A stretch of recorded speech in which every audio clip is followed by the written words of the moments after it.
पाली हमारे देश की बोली भाषा, जिसमें भगवान बुद्ध ने लगभग 84,000 सूत्र, भगवान बुद्ध ने भी और कुछ अरहंतों ने भी उसमें बढ़ाए हैं। ऐसे 84,000 सूत्र है।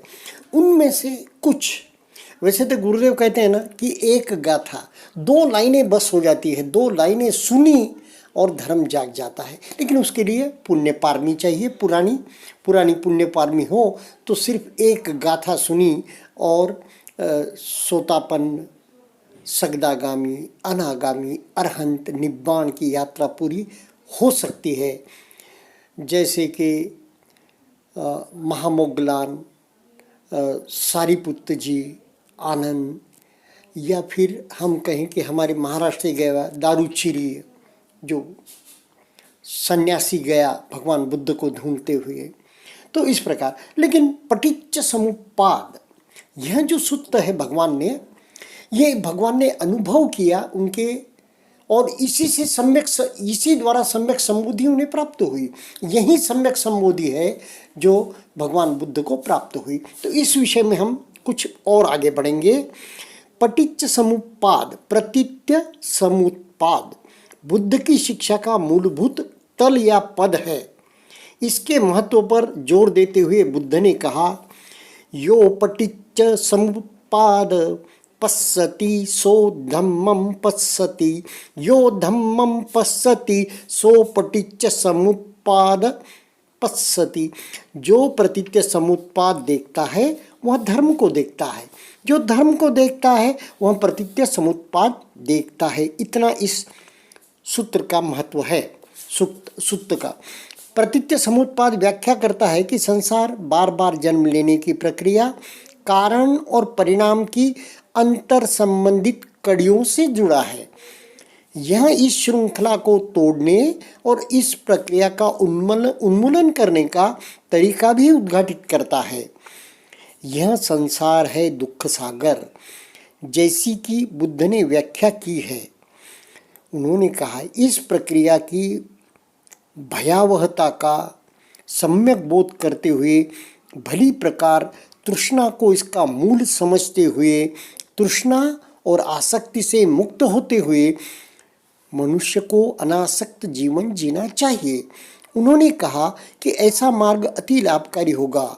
सुख संसार का बंधन है, विचार वितर्क इसका परिवर्तनशील आधार है। तृष्णा का निरोध करने से जो स्थिति प्राप्त होती है उसे निर्वाण कहते हैं। बुद्ध के ये कथन संसार के स्वभाव की, अनित्य बोध की, दुख की स्थिति की, निर्वाण अवस्था की और अंतिम विमुक्ति की व्याख्या करते हैं। अब इस सिद्धांत के अनुसार 12 कड़ियों से भवचक्र चलता है। पटिच्च समुप्पाद पहले भी इस सूत्र में हमने देखा। अविद्या, संस्कार, विज्ञान, चित्त और काया, 6 इंद्रियां, ठस्स बनी स्पर्श, वेदना संवेदना, तन्हा तृष्णा, उपादान आसक्ति, भव, जाति जन्म जरा मरण बुढ़ापा मृत्यु। अब कैसे होता है ये? अविद्या के कारण से संस्कार उदय होते हैं, संस्कार के कारण से विज्ञान उदय होता है, विज्ञान के कारण से नाम रूप उदय होते हैं, नाम रूप के कारण से षडायतन 6 इंद्रियां उदय होते हैं। 6 इंद्रियों का उदय होता है अपने आप। षडायतन के कारण से स्पर्श उदय होता है, स्पर्श के कारण से वेदना उदय होती है, वेदना के कारण से तृष्णा उदय होती है। यहीं पर यह कड़ी तोड़ने के लिए भगवान ने कहा है, वेदना के कारण तृष्णा उत्पन्न नहीं होना चाहिए। वेदना होते ही हमें वहाँ तटस्थ समता में रहकर वेदना को अगर देखते गए तो वेदना से तृष्णा उत्पन्न नहीं होगी। लेकिन भवचक्र चलता है जब क्या होता है? अविद्या के कारण व्यक्ति क्या करता है? बस स्पर्श के कारण से वेदना उदय होती है, वेदना के कारण से तृष्णा उदय होती है और बहुत संस्करण चलते रहता है। तृष्णा के कारण से आसक्ति उदय होती है। इस प्रकार यह दुख चक्र चलता ही रहता है। गहन अंतर्मुखी होकर बुद्ध ने खोजा कि निर्णायक कड़ी वेदना है। अनुलोम पटिच्च समुप्पाद में वे कहते हैं वेदना पच्चया तन्हा, वेदना के आधार पर राग और द्वेष उत्पन्न होते हैं। वेदना को हमें क्या रखना है? निरामिष रखना है, सामिष नहीं होने देना है। वेदना तृष्णा का मूल है और दुख उत्पन्न करती है। तृष्णा या दुख के कारण का निवारण करने के लिए मनुष्य को चाहिए कि वह वेदना को तृष्णा के संपर्क में न आने दे, यानी कि समता में रहे। दूसरे शब्दों में साधक इस कड़ी में विपश्यना साधना करे, जिससे अविद्या बदलकर विद्या या प्रज्ञा हो जाए। अविद्या का रूप बदलना और विद्या में परिवर्तित करना, संज्ञा को प्रज्ञा में परिवर्तित करना, सिर्फ विज्ञान जानना शेष बचे। विज्ञान का अर्थ क्या है? जानना। साधक की वेदना को दृष्टाभाव से देखना होता है, जिससे कि वह इसके उदय और व्यय की सच्चाई को जान सके और समझ सके, अर्थात अनित्यता का बोध जगा सके। विपश्यना साधना के द्वारा जैसे जैसे कोई वेदना का ठीक प्रकार से परिज्ञान करता है, यानी कि अनित्य बोध देखता है, वेदना में अनित्य बोध देखता है, वह नित्य संज्ञा की भ्रांति से अनित्य बोध का संवर्धन करते हुए बाहर निकल जाता है। यह वेदना के उदय व्यय को समतापूर्वक देखते हुए अभ्यास किया जाता है। अनित्य बोध से चित्त का स्वभाव परिवर्तन होने लगता है। पहले जो वेदना पच्चया तन्हा का स्वभाव था, उसके स्थान पर अनित्य विद्या से यह वेदना पच्चया पय्या होने लगती है।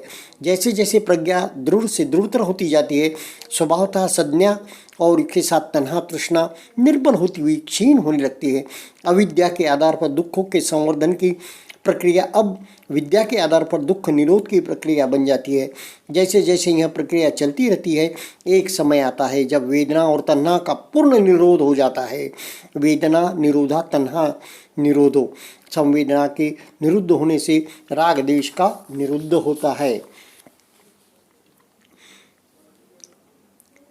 भगवान बुद्ध के समकालीन कई लोग इस दृष्टिकोण के थे कि राग से दुख उत्पन्न होता है और दुख को दूर करने के लिए मनुष्य को राग के आलम्बन से विरत होना पड़ता है, तृष्णा या कामना के आलम्बन से।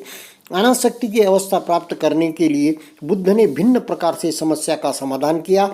अपने चित्त का गहराई से अध्ययन करके उन्होंने पाया कि बाहर के विषय और चित्त पर राग की प्रतिक्रिया के बीच एक छूटी हुई कड़ी है वेदना। जब कभी हम 5 इंद्रियों या चित्त के माध्यम से किसी विषय के संपर्क में आते हैं, एक संवेदना प्रकट होती है और संवेदना के आधार पर तृष्णा उत्पन्न होती है।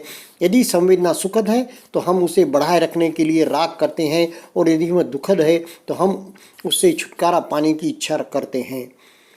यह प्रतीत्य समुत्पाद की श्रृंखला की है कि भगवान बुद्ध ने गूढ़ खोज को व्यक्त किया। स्पर्श होते ही वेदना होती है, फस्स पच्चया वेदना, वेदना पच्चया तन्हा। स्पर्श होते ही वेदना होती है, वेदना होते ही राग तृष्णा उत्पन्न होती है। राग और द्वेष के उत्पन्न होने का मुख्य कारण हमारे बाहर नहीं है, बल्कि वह कारण मेरे भीतर उत्पन्न होने वाली संवेदना है। अपने आप को राग और दुख से मुक्त करने के लिए हमें वेदना की आंतरिक सच्चाई का सामना करना होगा। दुख से बाहर आने का यही व्यवहारिक तरीका है अनित्य विद्या, अनित्यता का बोध के सहारे हम अपने दुखों की गांठें काटना सीख जाते हैं और धर्म के सत्य स्वरूप का दर्शन कर पाते हैं। तो वेदना हमारे बंधन का कारण है। जब हम इसे भली प्रकार से नहीं देख पाते, यही विमुक्ति का साधन है। जब इसे भली प्रकार धर्म की समुत्पाद के सिद्धांत को समझते हुए देख पाते हैं, तो हम धर्म में जीते हैं। इसी प्रकार भगवान बुद्ध ने अनेक उपदेश दिए हैं। तिक्पठान का भी उपदेश है, जो 0 दिवस पर या 0 डे जिसे कहते हैं, कोर्स ओपनिंग डे, उस पर पहले आचार्य और कुछ सेवक भी बैठ सकते हैं। उसमें बैठकर वो तिक्पठान लगाते हैं, जो दादा गुरु की आवाज़ में है, जो हमारे सयाजी वाक्य ने उनकी आवाज़ में है, वह लगाते हैं। गुरुदेव भी वह लगाते थे। पहले वह लगाते तिक्पठान, यानी कि उसे यह पय्या विभंगे तिक्पठान भी कहते हैं, जिससे कि सारी बाधाएं सेंटर की, परिवेश की, शिविर परिवेश की सारी बाधाएं, सारी निगेटिव शक्तियां समाप्त हो जाती है। ऐसा एक धर्म में बताया गया है तो वह लगाया जाता है, और उसके बाद ही कोर्स का आनापान सत्र जो है तो थोड़ी देर से शुरू होता है। तो यह तिक्पट्टान, जिसे पैया विभंगी तिक्पट्टान कहते हैं, और उसके विषय में हम बाद में अब बात करेंगे। पहले हमने अभी पटिच्च समुप्पाद की बात की, और भी जो सूत्र है जिनकी व्याख्या गुरुदेव ने की है, प्रवचन दिए हैं उसके, तो उसके विषय में भी हम अगले इसमें बात करेंगे ऑडियो में। तो यहाँ पर मैं इस बात को विराम देता हूँ। धन्यवाद।